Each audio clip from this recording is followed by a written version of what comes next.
Last week, everything I thought I knew about my marriage and my place in Jake's family came crashing down around me.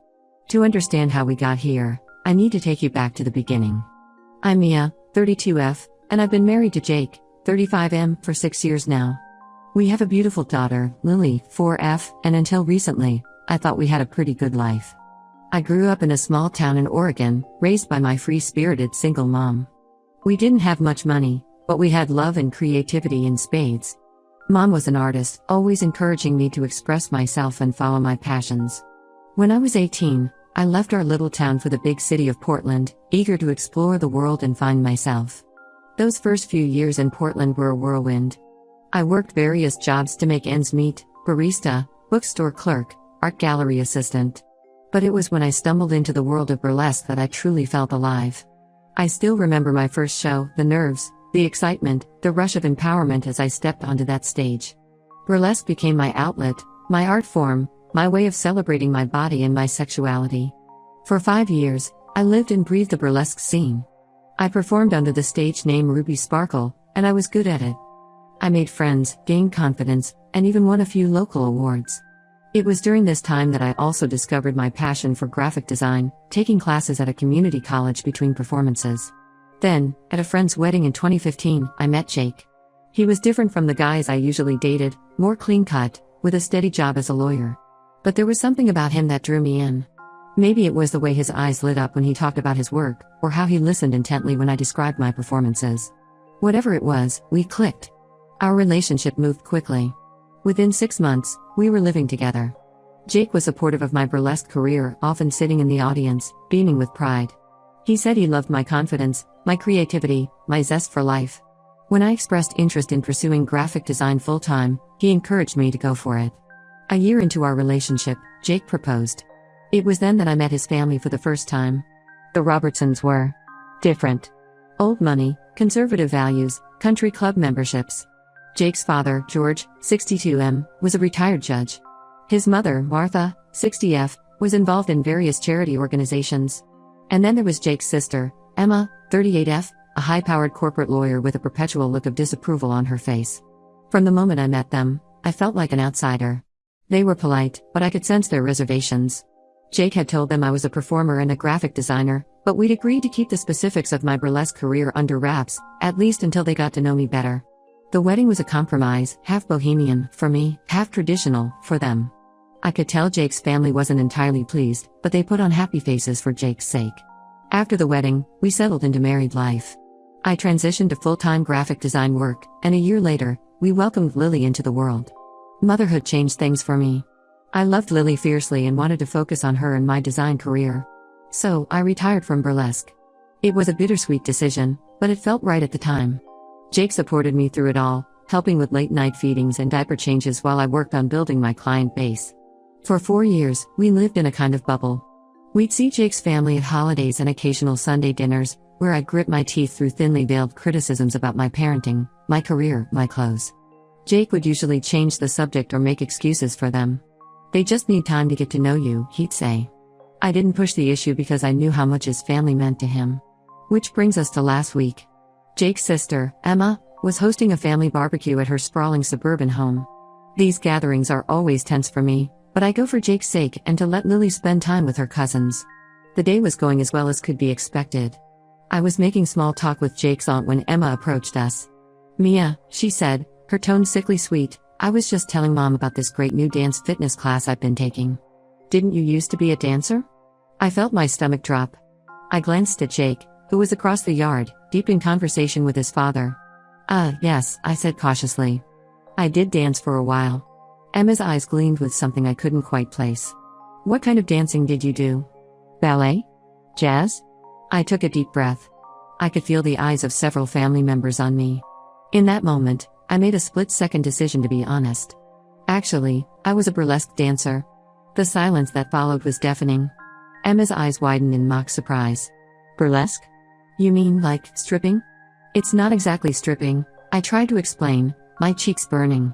"It's more of an art form, a performance of taking your clothes off," Emma interrupted, her voice dripping with disdain. She turned to her mother, who had wandered over during our conversation. "Mom, did you hear this? Jake married a stripper." Martha's face went pale. George, who had approached with Jake, started coughing on his beer. And Jake? Jake just stood there, silent. I can't believe this, Emma continued, her voice rising. Jake, how could you marry someone like that? And let her around your daughter? I felt like I'd been slapped. Excuse me? What does my past have to do with my ability to be a good wife or mother? The situation quickly spiraled out of control. Emma ranted about family values and moral decay. Martha looked like she was about to faint. George wouldn't even look at me. Other family members were whispering and staring. And through it all, Jake remained silent. I couldn't take it anymore. I stood up, told Lily we were leaving, and walked out. Jake followed us to the car, but he didn't say a word the entire drive home. When we got home and put Lily to bed, I confronted Jake about his silence. He said he was just shocked and didn't know how to react. But then he said something that broke my heart: maybe we shouldn't have told them. Some things are better left in the past. I couldn't believe what I was hearing. The man who had always supported me, who had said he loved my confidence, was now suggesting I should be ashamed of my past. We had a huge fight that night. I brought up all the times I'd bitten my tongue around his family, all the snide comments I'd endured. I accused him of being ashamed of me. He denied it, but his silence at the barbecue spoke volumes. It's been a week now, and things are still tense between us. Jake's family has been calling nonstop, leaving voicemails about how disappointed they are and they're worried about Lily's well-being. Jake has barely spoken to me, and when he does, it's to ask if I've considered apologizing to his family to smooth things over. I'm at a loss. I don't think I did anything wrong by being honest about my past. I'm not ashamed of who I am or what I've done. Burlesque was an important part of my life. It gave me confidence, helped me embrace my body, and introduced me to a community of strong, supportive women. It's part of what made me who I am today. But now I feel like my marriage and my place in this family are on shaky ground. Should I have lied? Should I apologize now just to keep the peace? Or should I stand my ground? I love Jake and Lily more than anything, but I also love and respect myself. I'm proud of my past and everything I've accomplished.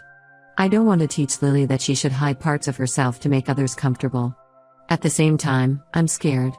Jake's family is a huge part of his life. If they can't accept me, where does that leave our marriage? And what about Lily? I don't want her to lose relationships with her grandparents and aunt because of me. I never thought my past would come back to haunt me like this. I thought I had left Ruby Sparkle behind when I became a mom, but now I realize she's still a part of me. And I'm not sure I want to let her go. Any advice would be appreciated. How do I navigate this situation without losing myself or my family? Update 1. It's been about a month since my last post, and a lot has happened. First of all, I want to thank everyone for their support and advice. Your words helped me gain perspective and gave me the courage to stand my ground. After my last post, I spent a lot of time reflecting on my relationship with Jake and his family. I realized that this issue with my past was just the tip of the iceberg.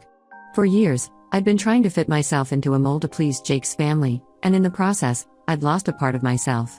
I decided it was time for a long, honest conversation with Jake. One night, after we put Lily to bed, I sat him down and laid it all out. I told him how hurt I was by his silence at the barbecue and his suggestion that we should have hidden my past. I reminded him of the Jake I fell in love with, the one who used to sit front row at my performances, who loved my free spirit and creativity. At first, Jake was defensive. He talked about family expectations and how he'd worked hard to build his career and reputation. But as we talked more, he began to open up. He admitted that he'd always felt torn between his love for me and his desire to please his family. He confessed that he was afraid of losing his family's respect, afraid of jeopardizing his career, afraid of the judgment from his conservative colleagues. We talked for hours, dredging up years of unspoken tensions and fears. It was painful, but also cathartic. By the end of the night, we both felt drained but closer than we had in years. Jake promised to do better. He said he was proud of me and ashamed of how he'd acted. He suggested we invite his parents over to clear the air once and for all. The meeting with Jake's parents was tense, to say the least. Martha and George arrived looking uncomfortable, and for the first few minutes, we all just sat in awkward silence. Finally, Jake spoke up. He told his parents that he loved them, but that he wouldn't tolerate their treatment of me anymore. He talked about how my past as a burlesque dancer was part of who I am, and that it doesn't define my worth as a person, wife, or mother. I jumped in then, explaining more about burlesque, its history, its artistic elements, how it had empowered me. I showed them some of my old performance photos, the tamer ones, and some of the graphic design work I'd done for burlesque shows. I talked about how the confidence and creativity I gained from burlesque had made me a better mother to Lily. To my surprise, Martha seemed genuinely interested. She asked questions about the costumes and the music. George was quieter, but I could see him listening intently. The conversation wasn't all smooth sailing. There were moments of tension, particularly when the topic of how this might affect Jake's career came up. But overall, it felt like a step in the right direction. At the end of the evening, Martha hugged me. It was a bit stiff, but it was a hug nonetheless. George shook my hand and said he had a lot to think about. They both asked to see Lily soon. I felt hopeful after that meeting, but I knew we weren't out of the woods yet. Emma was still a wild card. She refused to be part of our reconciliation attempts and had been spreading rumors about me to extended family members and family friends. A week after our meeting with his parents, Jake came home looking troubled. He'd had lunch with a colleague who'd heard rumors about me being a stripper. Apparently, Emma had been talking to some of the partners' wives at his firm. I was furious. It was one thing for Emma to judge me, but actively trying to harm Jake's career? That crossed the line. Jake and I agreed that he needed to confront Emma directly. The confrontation didn't go well. Emma refused to back down, insisting that she was just telling the truth and that Jake was choosing his shameless wife over his family's reputation. Jake lost his cool and told Emma that if she couldn't respect his wife, she was no longer welcome in our home. The fallout from that fight was intense. Emma doubled down on her smear campaign. Jake's parents, who had been slowly coming around, were now caught in the middle. They left a voicemail saying they needed more time to process everything. Despite all this external drama, Jake and I have actually grown closer through this ordeal. We've been communicating more openly and honestly than ever before. Jake has been making a real effort to show me how much he values and respects me. He even surprised me by buying tickets to a local burlesque show, saying he missed seeing that spark in my eyes when I talked about performing. As for Lily, we decided to be honest with her in an age-appropriate way. We explained that mommy used to be a dancer, and that some people don't understand that kind of dancing. We emphasized that it's important to be true to yourself and to stand up for the people you love. Lily, in her innocence, just thought it was cool that mommy used to dance on stage. It's not all sunshine and roses. There's still tension when we talk about his family, and I worry about the long-term effects this might have on our relationships with them. The situation with Jake's firm is also concerning. We're not sure yet how much damage Emma's rumors have done. But for now, I'm focusing on the positives. My husband is standing by me, our marriage feels stronger, and I haven't compromised who I am. I'm even considering taking a burlesque dance class, just for fun and to reconnect with that part of myself. I'll keep you updated if anything significant happens. Thanks again for all your support. It's been a challenging month, but I feel more like myself than I have in years. Update 2. It's been another 2 months, and things have taken an unexpected turn. I wish I could say everything worked out perfectly, but life is rarely that simple. After my last update, things were relatively quiet for a while. Jake's parents maintained their distance, but they were making small efforts, sending cards for Lily, making brief phone calls. Emma continued her smear campaign against me within the family and Jake's professional circles, but we were doing our best to ignore it and focus on our own little family. Jake stood firm in his support of me, which I appreciated immensely. We even started going to couples counseling to work through some of the issues that had come up during this whole ordeal. It was helping us communicate better and understand each other's perspectives. I had started taking that burlesque class I mentioned, and it felt amazing to reconnect with that part of myself. Jake came to watch my first recital, and seeing him in the audience, cheering me on like he used to, made me fall in love with him all over again. However, about 3 weeks ago, everything changed. Jake came home from work looking stressed and asked to talk. He told me that his law firm had been considering him for a partnership, but now they were having second thoughts. Apparently, word had gotten around about my past as a burlesque dancer, and some of the more conservative partners were concerned about the firm's image. I was shocked. I never thought my past would affect Jake's career like this. Jake assured me that he didn't blame me, but I could see the worry in his eyes. He's worked so hard for this opportunity, and the thought that I might be the reason he loses it was devastating. We spent the next few days trying to figure out what to do. Jake was adamant that he wouldn't ask me to lie or pretend to be someone I'm not. But I could see how much this partnership meant to him. It wasn't just about the money or the prestige, it was about recognition for years of hard work and dedication. After a lot of thought, I made a decision. I offered to talk to the partners myself, to explain my past and show them that I'm not the person they might be imagining. Jake was hesitant at first, worried about putting me in an uncomfortable position, but I insisted. If I could face down his family, I could face down a bunch of stuffy lawyers. So, last week, I met with the partners. I was nervous, but I channeled the confidence I used to feel on stage. I went in dressed professionally, but with a hint of my personal style, a vintage brooch that used to be part of one of my burlesque costumes. I explained my background in burlesque, emphasizing its artistic and historical aspects. I talked about how it had shaped me as a person, giving me confidence and creativity that I now use in my graphic design career and as a mother. I was honest about retiring from performing when Lily was born, but made it clear that I'm not ashamed of my past. To my surprise, most of the partners seemed impressed by my candor and confidence. One of them even admitted that they had misjudged the situation based on rumors and apologized for jumping to conclusions. I thought that would be the end of it, but then something unexpected happened. One of the female partners pulled me aside after the meeting. She said she was impressed by my presentation and asked if I'd be interested in helping with some of the firm's marketing materials. Apparently, they've been trying to update their image and appeal to a younger, more diverse clientele. I was floored. Not only had I potentially saved Jake's chance at partnership, but I might have landed myself a new client too. Jake was overjoyed when I told him how the meeting went. For the first time in months, I felt like things were really looking up. But of course, life is never that simple. Word of my meeting with the partners somehow got back to Jake's family. Emma, in particular, was furious. She accused me of flaunting my immorality and Jacob choosing his shameless wife over his family's reputation. Jake's parents, who had been slowly coming around, now seemed to be back on Emma's side. They left a voicemail saying they're disappointed in Jake's choices and that they need more time before they can see Lily again. So here we are. On one hand, Jake's career is back on track, and we might even have a new opportunity for me. On the other hand, the rift with his family seems bigger than ever. Jake and I are trying to stay positive. We're focusing on our little family and the good things in our life. But I'd be lying if I said it doesn't hurt to see how much Jake's family's rejection affects him. I'm not sure what the future holds, but I know Jake and I will face it together. We've come too far and been through too much to let this break us.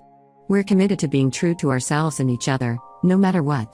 As for me, I'm feeling more confident than ever in who I am. I'm a graphic designer, a former burlesque dancer, a wife, and a mother. All of these parts make me who I am, and I'm done apologizing for any of it. I'll update again if there are any major developments. Thank you all for your continued support and advice. It means more than you know. Update 3. It's been 6 months since my last update, and I can hardly believe how much has changed. Life has a way of surprising you when you least expect it. First, the good news: Jake got the partnership. His hard work, combined with the impression I made on the partners, paid off. We celebrated with a small dinner party at home, just the two of us and a few close friends. It was a beautiful evening, full of laughter and hope for the future. As for me, that meeting with the partners turned into a regular gig. I've been working on rebranding the law firm's image, and it's been incredibly fulfilling. It's amazing how my past as a burlesque performer has actually helped in this role. I understand the importance of presentation and making a strong first impression. The firm's marketing materials have received positive feedback, and I've even been approached by other local businesses for similar work. Now, for the more complicated part, Jake's family. The rift that started with the revelation of my past has been a roller coaster. Emma has continued her campaign against me, but her influence seems to be waning. Jake's parents, Martha and George, have been on a journey of their own. About 3 months ago, Martha reached out to me directly. She asked if we could meet for coffee, just the two of us. I was apprehensive, but I agreed. To my surprise, she came with an open mind and a lot of questions. She admitted that she had done some research on burlesque and realized there was more to it than she initially thought. We had a long, honest conversation. I shared stories from my performing days, showed her some of my costume sketches, and explained how burlesque had shaped me as a person. Martha listened attentively, and by the end of our meeting, she hugged me and apologized for her initial reaction. George took a bit longer to come around. He was worried about appearances and how this might affect Jake's career. But seeing Jake succeed at work and hearing from Martha about our conversation seemed to soften him. He called Jake about a month ago and asked if they could all come over for dinner. That dinner was tense at first, but as the evening progressed, the atmosphere lightened. George even cracked a joke about learning to dance at his age. It wasn't perfect, but it was progress. Emma, unfortunately, hasn't come around. She refused to be part of the reconciliation and has apparently told Jake's parents that they're betraying her by accepting me. It's sad, but Jake and I have accepted that we might never have a relationship with her. We're leaving the door open, but we're not holding our breath. As for Lily, she's thriving. We've continued to be honest with her in age-appropriate ways, and she's growing into a confident, open-minded little girl. She was overjoyed to see her grandparents again, and they doted on her like no time had passed. In an interesting twist, my burlesque past has opened up some unexpected doors. I was invited to give a talk at a local women's empowerment conference about body positivity and self-expression. It was nerve-wracking, but also incredibly rewarding. Jake sat in the front row, beaming with pride, just like he used to at my performances. Looking back on the past year, I'm amazed at how much we've been through. There were moments when I thought our marriage might not survive this, but we've come out stronger. Jake has shown me a level of support and love I never thought possible, and I fall in love with him more each day. I've learned that being true to yourself isn't always easy, but it's always worth it. I'm proud of my past, proud of who I am now, and excited for our future. Whatever challenges come our way, I know Jake and I can face them together. Here's to living authentically and surrounding ourselves with people who love us for who we truly are.